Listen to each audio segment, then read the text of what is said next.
For people in high tech and innovation and new technology products, Canada has a bit of the same problem that Russia has.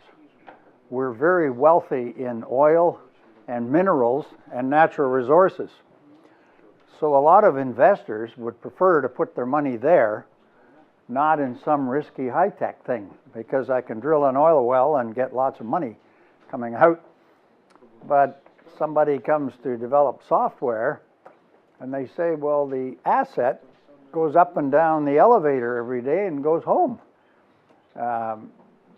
It's not a hard asset. So financing, when you have a very resource-rich economy, sometimes is more difficult to raise money for high tech. And that certainly was a problem in Canada during the early years. And I know it's a big debate right now in Russia. You know, how much effort do we put into innovation and things like Skolkovo versus how much money do we keep putting into natural resources? And so that debate does continue. Okay, now I'm going to, my background is I've been creating smart and intelligent communities for 20 years. And prior to that, my background has all been in high tech and telecommunications, starting new companies, and that sort of thing. So let me lead us through here. And I'm going to talk about strategic community alignment and moving from either Smart City or Intelligent Community 1.0 and on forwards. And it's all about competitive things. I'm going to start off by just talking a little bit about the process of automation and why we're making the same mistakes now that we made 40 years ago. And then how do you leverage a smart city strategy, the importance of innovation centers, building on models and measures, and community collaboration. How do you make that work? And then the economic and social roles of advanced communications infrastructures, fixed and wireless. And I was asked by the center here to comment on a few other things as well. And one, they asked about procurement strategies and practices, because the last project I was involved in as a senior executive for 5 years is one of North America's largest urban revitalization projects, which is Waterfront Toronto, revitalizing big area of what Toronto's waterfront, and I'll describe that as well here. Let me just talk about the process of automation. Typically, over many years, every time we come up with a new technology, what we first do is just automate the old process. Doesn't matter if it was a spinning reel or what it was. For example, a TV camera. When TV first came out, we just put a camera aimed at the radio news broadcaster. So the broadcaster sat there, and in English we had this phrase, talking head. So we just saw the talking head. It took a long time before we moved to the new model of TV news today, like CNN or some other big news stations, in Russia as well. Many screens, we moved them around. When we started in IT and communications, automating our companies in the 60s with digital computers, first of all, we automated inventory control. Then we did sales processing, and then we did payrolls.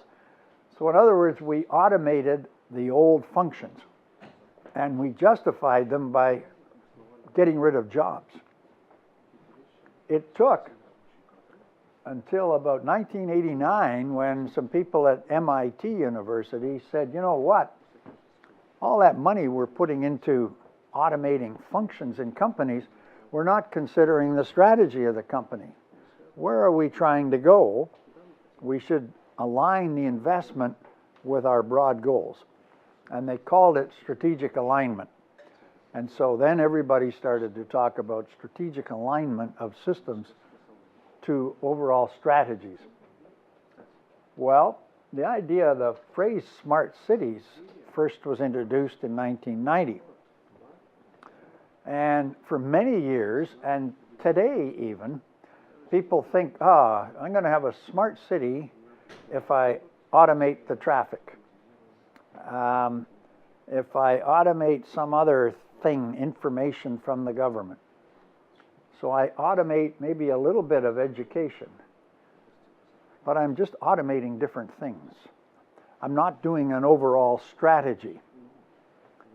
And so the Intelligent Community Forum is another organization based in New York that said, we should do this within a strategy.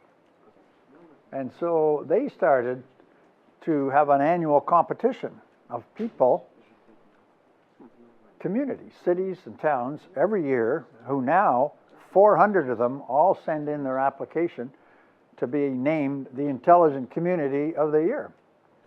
And so Singapore has won, Taiwan has won, Stockholm, Eindhoven, many, many cities, large and small, have won this award. But what they said was, you should do it within a strategic framework. So just because a city has all kinds of technology installed doesn't make it really intelligent.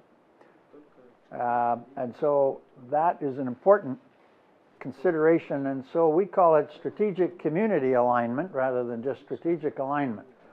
And the idea is aligning all your innovation initiatives and everything else under a broad strategy. And we'll talk about that too. So why do we get into all this? There are only three reasons.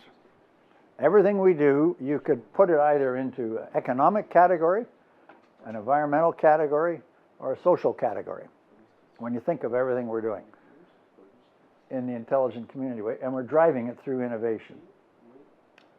Now, I'm not going to read these off, but broadly, increased jobs, new innovative companies, new entrepreneurs, new kinds of investment. If we do it effectively, we can get great economic benefits. There are a lot of things with new standards, new district energy initiatives, many kinds of products and technologies, new kinds of cladding on buildings that will improve the environment.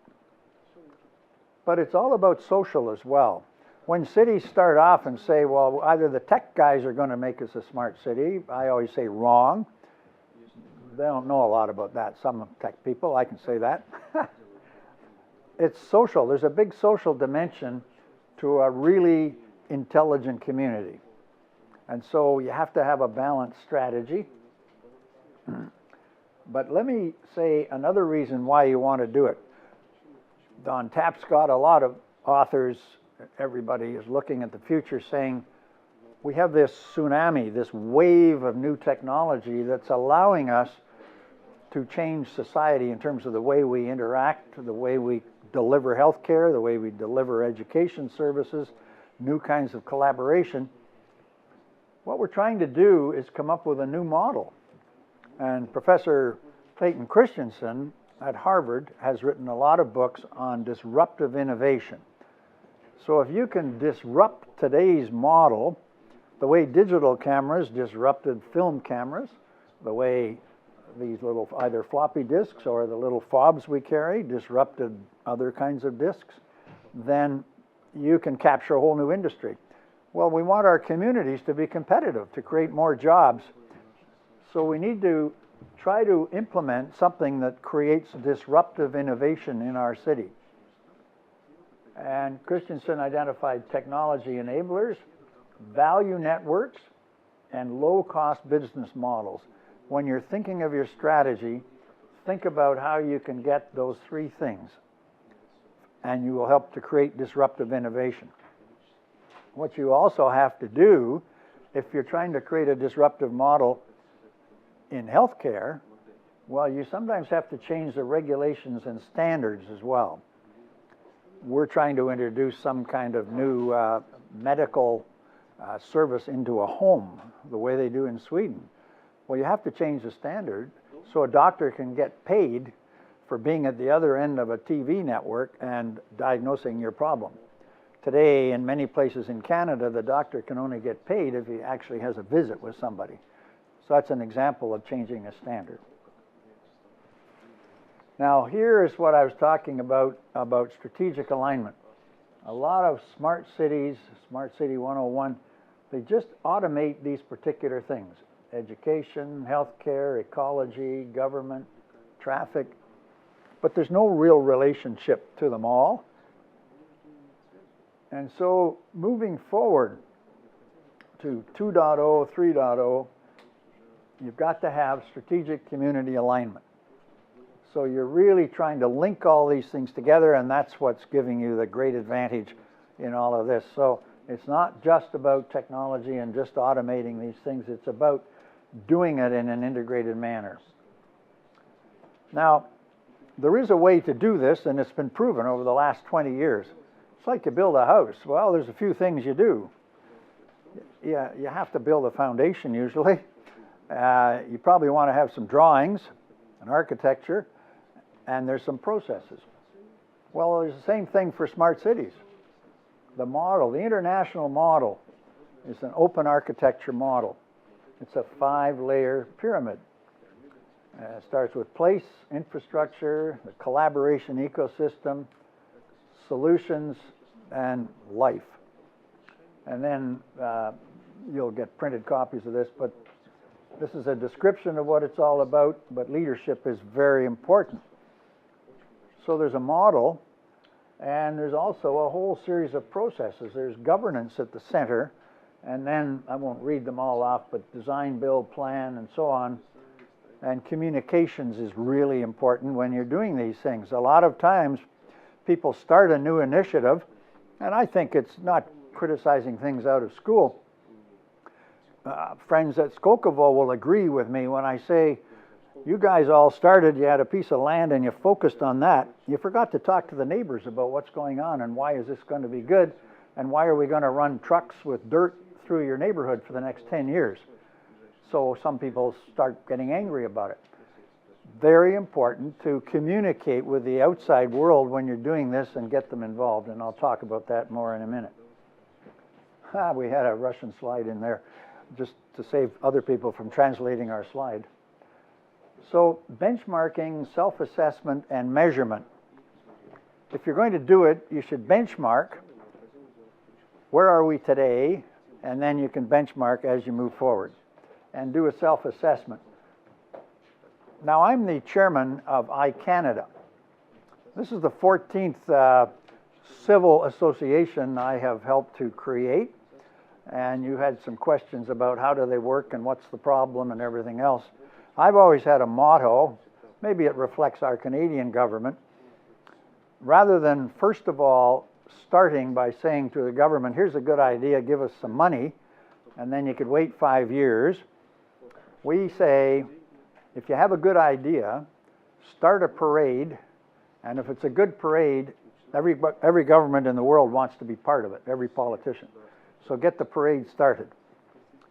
And as David said about Waterloo, the guys and the women that were the entrepreneurs and the investors put the money into things, and then governments get involved. And that's a bit of a Canadian process, but you have to handle it carefully so somebody in government doesn't think you're trying to take over. You remember I mentioned the 5-layer model? Well, these are the 5 layers, the elements: place, infrastructure, collaboration, solutions, and life. And so in iCanada, what we've done with IBM, Cisco, and 17 people is come up with a measurement system that's quite open and anybody can use it. And so we've created subtopics below each of those layers, and then each of those layers we continue to go down, and we actually have 1,000 things you can measure. But most people just start at the first layer. And so it's important because you want to know where you are and you want to be able to communicate. So these are those 5 layers again. And another way of showing the actual measure is on what we call a spider diagram. Let's say that's 5 points out here. That's really good. And you get only 0 points in the center.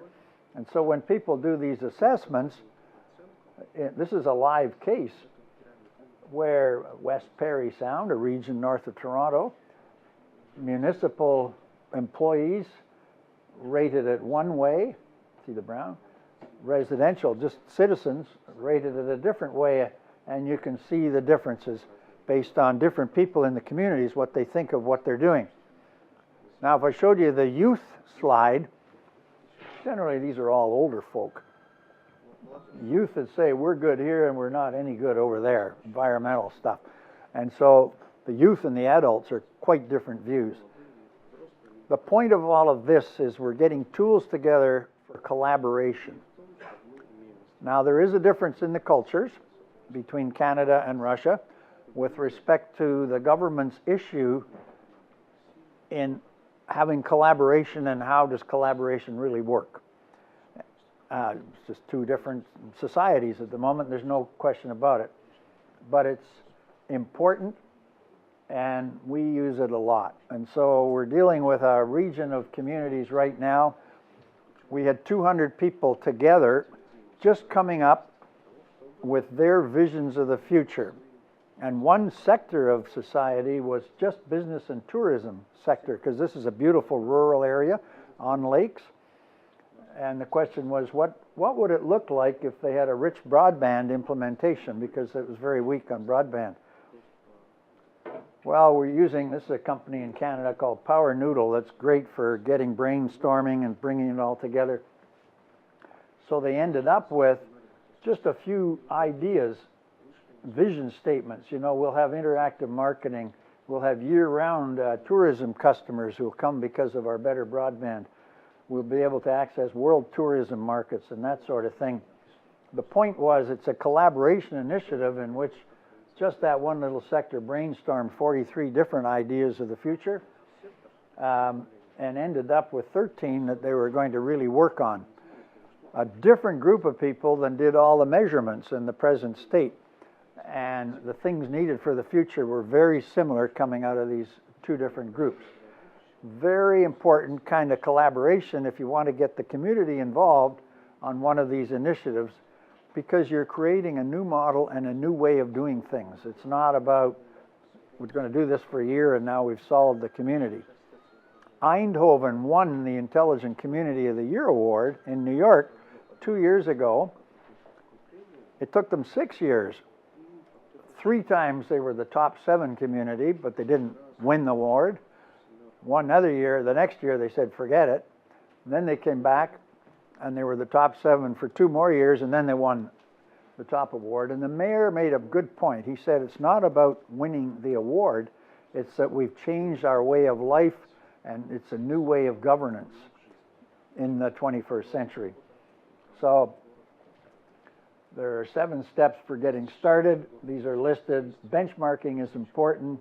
Creating an community advisory council. It's not just the economic council. It's not just the tech council. It covers everybody. Creates a concept plan, a roadmap, then the strategy for ultra broadband. You've got to have the highway of tomorrow to create the community of tomorrow. One community, Chattanooga, Tennessee, a small community in the United States, was the first one to have fiber to all homes. They issued a bond, put it in.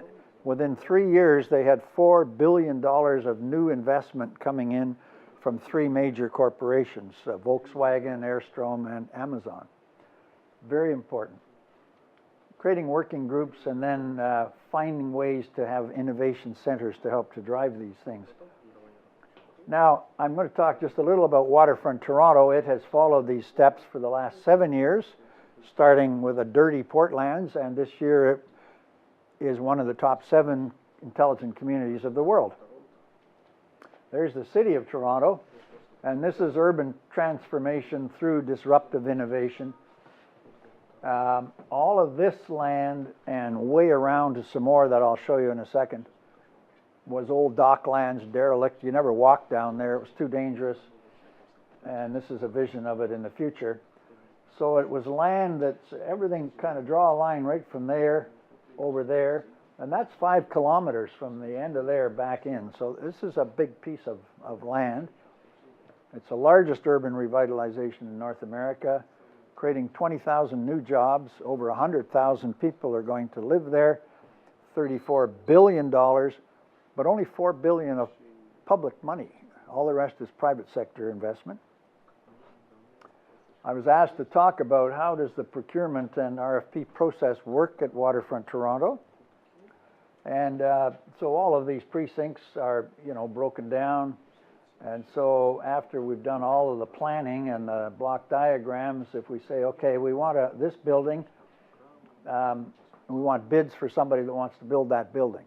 So we first do a request for qualification, because when we started, we were really pushing new ideas in environmental standards.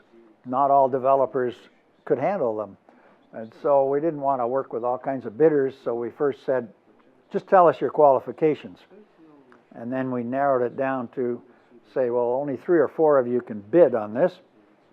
And they would put in a request, answer a request for proposals, and we would pick the winner. Separate board doing it and all the rest of it. But the interesting thing is, the finalists, we show everybody what the finalists have offered. And so they can see them, they can comment on them. We don't give them the price, but we get a lot of collaboration, and that's what's very important on all of this. But in our case, even if you win the deal to put up a building, you have to then pass through a design panel of 9 eminent architects. And egos get really bruised there, because now they're saying, well, your design's nice, but it could be improved. And so it's improved the design. And we had the first one, and now the City of Toronto has introduced a design review panel, and other parts of Ontario and Canada as well. Now, I'd just like to mention, why are we here? We've created the Ernst & Young Center for Smart City Innovation. And the idea is that it's a global center. It's based here in Moscow, but we're bringing to Russia and the CIS the world's leaders, thought leaders, and experienced leaders in this whole area through this distinguished lecture series and through others. And so all this shows is we've got international connections with universities and other organizations. Canada, in a sense, is a bit of a living lab for Russia, too. We've got challenges in distance. We've got a lot of remote areas. How do you get rural communities going? And so there are things doing that we're starting to collaborate with Russian communities as well. We're connecting with Russian scientific research and educational institutions, interfacing with business vendors and business associations, and really using that to bring together for our clients and potential clients. And that's the idea there. So once again, what is a smart city and an intelligent community and all the rest? We can call them whatever we want. First of all, it's all about making the most effective use of communications and technology in order to come up with disruptive innovation and new models in healthcare, in education, in collaboration, in business, new kinds of infrastructure, very advanced broadband infrastructures, new ways of delivering government services and interacting with the government. So it has social elements, and there are lots of names. Consultants like to have their name because they sound like a better name. Cisco and IBM like smart cities. The Intelligent Community Forum loves intelligent communities.